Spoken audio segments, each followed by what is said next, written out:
नमस्कार, मैं हूं नई दिल्ली के जंतर मंतर पर और आप नई दिल्ली के जंतर मंतर पर आप देख सकते हैं जिस तरीके से बैनर पर लिखा है दिल्ली के अंकुर एनजीओ के खिलाफ विरोध प्रदर्शन। ऐसे तमाम एनजीओ हैं जिनके खिलाफ जो है प्रदर्शन भी हुए हैं। आखिर क्यों एनजीओ के खिलाफ, जो कि मदद के लिए हाथ बढ़ाती है एक एनजीओ, उन्हीं के खिलाफ आज धरने प्रदर्शन हो रहे हैं? क्यों हो रहे हैं? हमारे साथ है राकेश खेरालिया जी, जो कि इसका विरोध प्रदर्शन कर रहे हैं। क्या हुआ है, क्या ऐसा मामला हुआ है कि आपको एनजीओ के खिलाफ जो है धरना प्रदर्शन करना पड़ रहा है?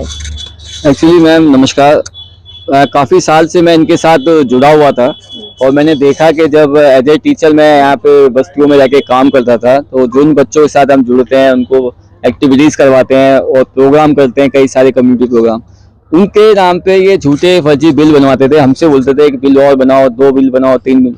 तो कई 1-2 बार हुआ, हमने बना के दे दिए। जब ज़्यादा हुआ कि हम कम्युनिटी में आप बच्चों के नाम पे बिल पढ़वा रहे हो, लेकिन बच्चों को वो सहूलियत मिलती नहीं थी। मतलब जो फंड आता था उसका कहीं ना कहीं वो जो बच्चों के नाम पर आता था उनके विकास में नहीं लग रहा था। जी जी, उनके विकास में रहता। उनके माँ हमसे पूछते हैं हमारे बच्चों को क्या सीखने को मिला, आगे बच्चे कहाँ जाएंगे, क्या करेंगे। तो जो प्रोग्राम करने होते थे इनको एक्चुअल बच्चों को पैसा सेंटर में लगाने के लिए, तो प्रोग्राम वो करते ही नहीं थे और वो उसके कम्युनिटी प्रोग्राम और बहुत सारे खर्चों को अपने नाम से बिल लेकर अपना खर्चा निकाल लेते थे। मेरा एक सवाल है सर, कई बार ऐसा होता है कि एनजीओज आपको कोई मदद नहीं कर पाती है जैसे आर्थिक रूप से, तभी भी ऐसी समस्या आ जाती है कि उनके विरोध में व्यक्ति खड़ा हो जाता है। कहीं ऐसा तो नहीं है सर? नहीं मैम, ऐसा नहीं है कि मैं तो अपने ठीक था, अपना मेरे को सैलरी मिलती थी इसमें और मुझे कोई ऐसी दिक्कत नहीं होती। लेकिन जब मैंने इनका ये फर्जी बिल बनाने का जो विरोध किया कि आप ऐसे बिल क्यों बनाते हैं, जो अलग से पैसा मिलता है टीचरों को इंसेंटिव, वो पैसा ये अपने जेब में रख लेते थे। तो बोलते थे ये पैसा हम लगा रहे हैं। तो प्रभात कुमार झा जो है, जो प्रोग्राम कोऑर्डिनेटर है, तो ये ले लिया करते थे खास मेन चीज। तो उन्होंने फिर मेरे को अपमानित करना शुरू किया, बोला कि आप दलित लोगों को मैंने नौकरी दी है। तो मैंने कहा सर मतलब आप एससी में आते हैं? जी। तो मैंने कहा अगर दलित बोल रहे हो आप, तो दलित बस्तियों में जाते क्यों काम करने, क्यों उन बस्तियों के नाम पे फंड लेते हो, क्यों काम करते हो? कह रहे आप कौन होते हो बोलने वाले, आपकी औकात नहीं हमारे सामने बैठने की। इस तरह से मुझे बोला। फिर मैंने कहा चलो ठीक है, बोल रहे। अभद्र भाषा का इस्तेमाल किया? जी जी, बहुत कुछ हुआ है, काफी 2 साल 3 साल चला। तो स्टाफ के सामने बोलते, मैंने फिर विरोध किया। तो मेरे को नौकरी करनी होती थी, बच्चे मेरे पढ़ रहे हैं, तो इसलिए मैं भी कुछ टाइम मैंने बर्दाश्त किया। लेकिन जब ज्यादा बढ़ गया और मेरे बिल जो हमारी रिपोर्ट रहती है फाड़ देते थे जानते हुए, चिढ़ के भड़ास निकाल के कि राकेश ने मुझे टोका क्यों। राकेश कौन होता है बोलने वाला? मतलब आपने शोषण का विरोध किया तो आपके ही ऊपर जो है उंगलियां उठने लगी? मुझे फिर 3 बारी निकाला, फिर रख लिया जॉब से निकालने के बाद। फिर इनको जरूरत पड़ी कि भाई एक टीचर जो अच्छा तैयारी करने वाला बंदा है, कम सैलरी में अच्छा काम कर देता है, उसको बुलाओ। फिर मुझे रख लिया, फिर दोबारा हटा दिया इसी वजह से कि अब हमारा काम निकल गया। सैलरी कितनी मिलती थी? सैलरी मेरे को पहले 13,000 मिलती थी 2013 के आसपास। फिर मुझे 2015 में रखा। फिर उन्होंने जानबूझ के मुझे तंग करने के लिए कि बोल दिया कि हम तेरे को सैलरी ज्यादा देंगे, लेकिन इन्होंने मुझे फिर हरेसमेंट करना शुरू हुआ। जानबूझ के 7,500 सैलरी पे मुझे रखा। तो खिचड़ीपुर एरिया में मेरा सेंटर था जहाँ मुझे रखा।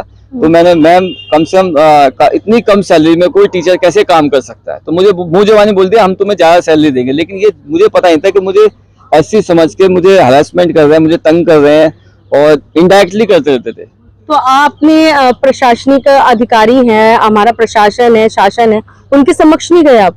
नहीं मैम, क्योंकि पुलिस डिपार्टमेंट के समक्ष, क्योंकि आपने जिस तरीके से कहा कि आपको जाति सूचक जो है उससे भी आपको अपमानित किया गया है। हाँ, वो इसलिए कि उस समय मैं भी इनके पास एम्प्लॉय था और मुझे नौकरी करनी थी, बहुत जरूरत थी। तो मैंने कहा ये मुझे कभी निकालेंगे नहीं और मुझे निकाल देते हैं, तो मुझे नौकरी की जरूरत थी। तो मैंने इनको रिक्वेस्ट करी कि आप मुझे नौकरी पे रखो। लेकिन इनके दिमाग में चल रहा था मुझसे बदला लेना। उस समय मैंने किसी को ये खबर सूचना नहीं दी, लेकिन 2020 में मैंने ये सूचना दी।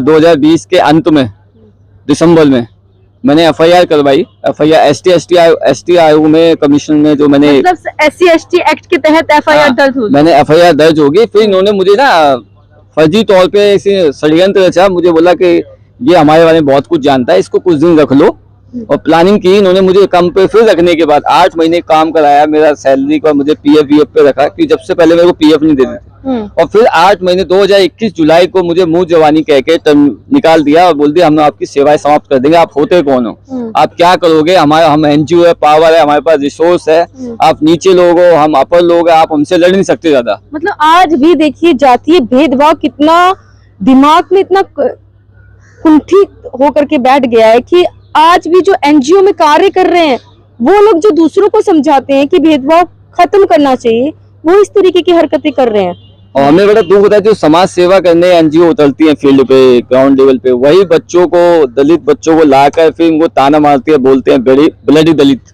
बोला। तो मैंने बोला कि भाई दूसरे टीचर को मैंने बोला भाई ये ऐसे बोलते हैं, तो कह रहे भाई क्या करें, हमको तो नौकरी करनी है। तो मैंने कहा नौकरी तो कर रहे हैं, लेकिन ये झूठे बिल बनवाना ये कब तक चलेगा, क्योंकि हम भी दुकानदारों को, एरिया के लोगों से छोटे मोटे स्टेशनरी खर्च के बिल बनाते हैं, तो ये हमेशा उनको बिल देते रहो बना के, इनके कहने से चलते रहो।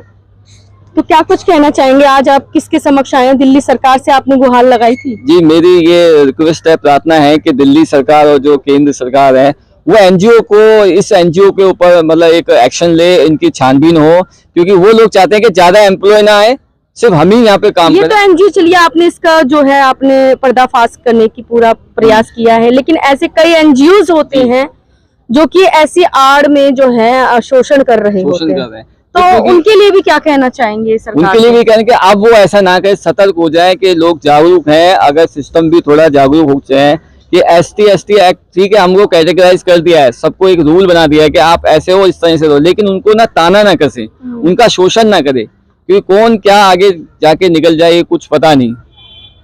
ठीक है सर, धन्यवाद। आज किसको ज्ञापन सौंपेंगे? हाँ, अभी तो मैंने ये राज्य को, दिल्ली गवर्नमेंट, दिल्ली सरकार।